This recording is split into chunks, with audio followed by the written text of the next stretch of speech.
이 시간 우리에게 주시는 하나님 말씀 함께 봅니다. 이 시간 우리에게 주시는 하나님 말씀은 창세기 47장 7절부터 12절입니다. 그러면 다 함께 읽습니다.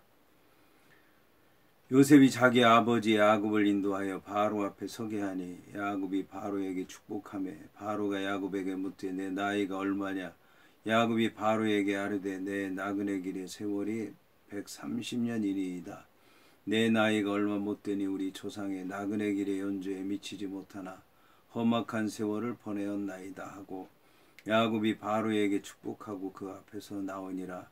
요셉이 바로의 명령대로 그의 아버지와 그의 형들에게 거주할 곳을 주되 애굽의 좋은 땅 라암셋을 그들에게 주어 소유로 삼게 하고 또 그의 아버지와 그의 형들과 그의 아버지의 온 집에 그 식구를 따라 먹을 것을 주어 봉양하였더라. 아멘. 오늘 말씀의 제목은 험악한 세월입니다. 그러면 본문의 말씀을 통해 함께 은혜 나누도록 하겠습니다. 오늘 말씀은 요셉이 자기 아버지 야곱을 인도하여 바로 앞에 서게 하니 야곱이 바로에게 축복했다는 말씀으로 시작을 합니다. 오늘 이제 성경을 보면 이 요셉이 제일 먼저 한 일은 아버지를 인도한 일입니다. 아버지의 길을 안내했다는 얘기겠죠. 바로에게 인도했다는 그런 말씀입니다.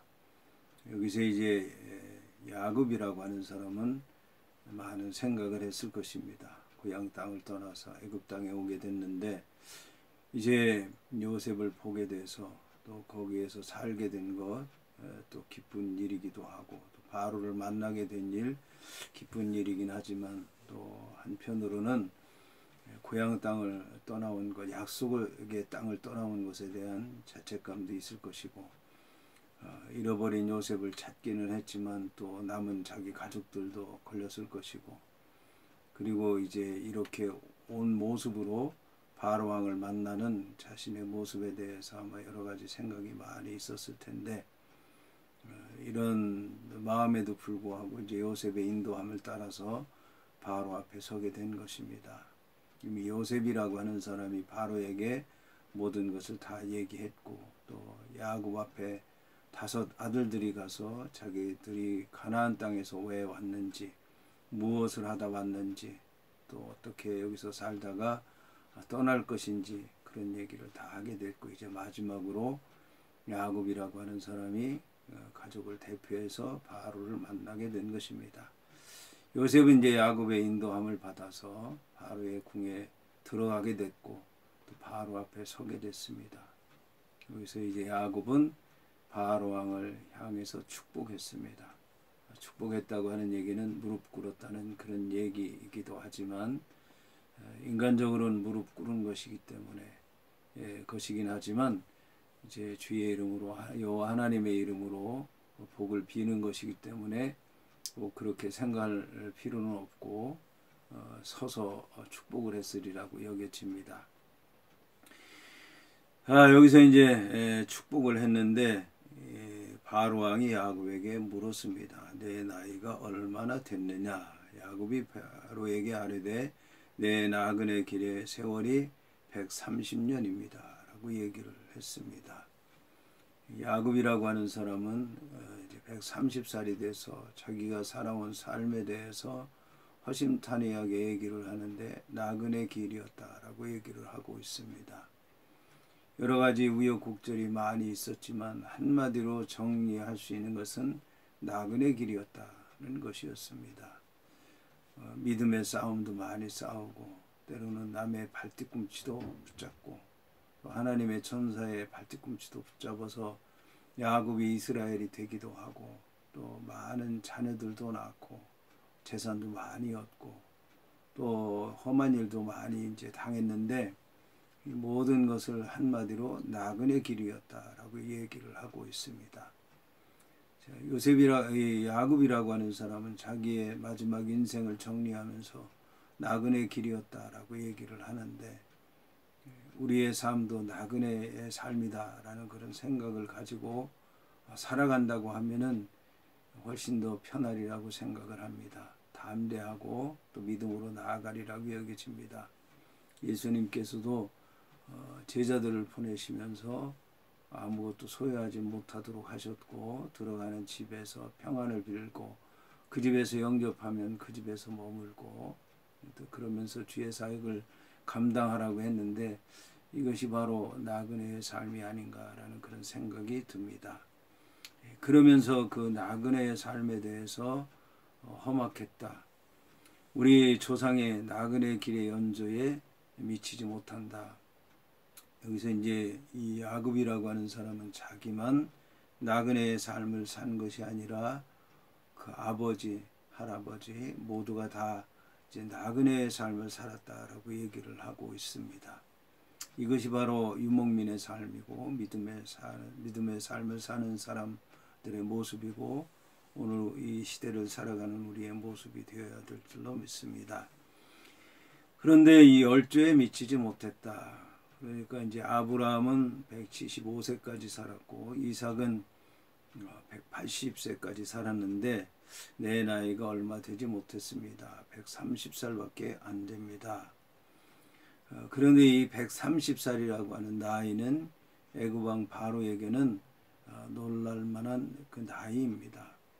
애굽에서 아주 장수한 사람의 나이는 요셉인데 110세였습니다. 그리고 성경에 보게 되면 이제 보통 그 노아의 시대에 120살까지 산다고 그렇게 하나님께서 말씀하시는데 130살까지 살았다라고 하는 얘기는 이제 놀라운 얘기인 것입니다.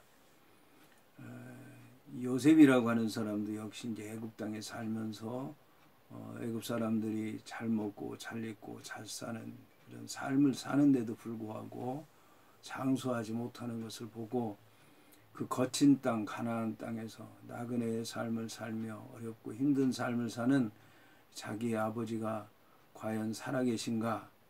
그래서 아버지가 살아계시냐 생존에 계시냐 건강하시냐라고 하는 얘기를 몇 번이나 했던 것입니다. 그런데 이 130년의 세월이 험악한 세월이었다라고 얘기를 하고 있습니다. 험악하다는 얘기는 이제 나쁘다라고 얘기를 할 수 있는데 이게 꼭 나쁘다는 얘기보다는 생각한 것대로 되지 않았다는 그런 얘기겠죠. 생각대로 잘 되지 않아서 거친 삶을 살게 됐다.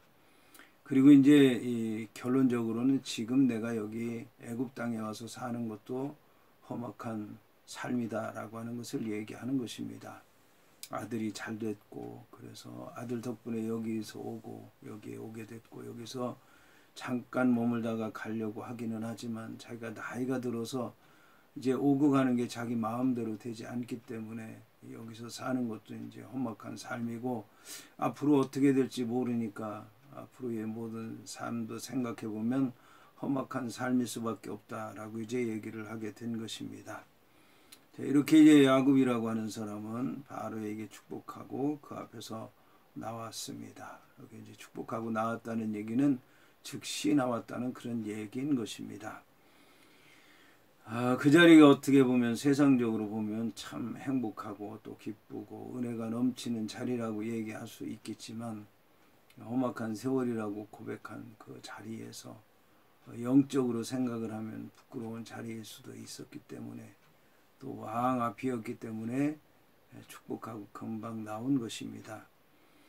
이렇게 나온 다음에 요셉은 이제 바로의 명령대로 거주할 곳을 찾아서 주고 또 애굽 땅에서 람셋을 그들에게 소유로 삼게 하고 그래서 그 모든 아버지와 형제들 또 가족들을 봉양했다라고 얘기를 하고 있습니다.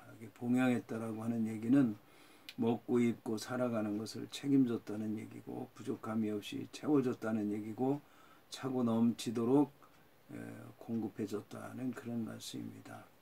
아무리 기근의 시대에 이렇게 요셉이라고 하는 사람은 그 가족들을 극진히 보살핀 것을 알 수 있습니다. 만일 이것을 애굽 사람이라든지 주위 사람이라든지 혹시 가나안 족속이라도 안다면 이게 큰일 날 일인데 그래서 요셉이라고 하는 사람은 특별한 지역 고센이라고 하는 지역을 택해서 가축을 키운다라고 해서 다른 사람이 쉽게 접근하지 못하도록 하고 그래서 자기 가족들을 특별히 살필 수 있었던 것입니다. 이러한 세심한 배려를 하는 요셉의 모습을 우리도 닮아서 모든 일에 있어서 사려 깊고 신중하고 지혜 있는 그런 삶을 살아야 되겠습니다.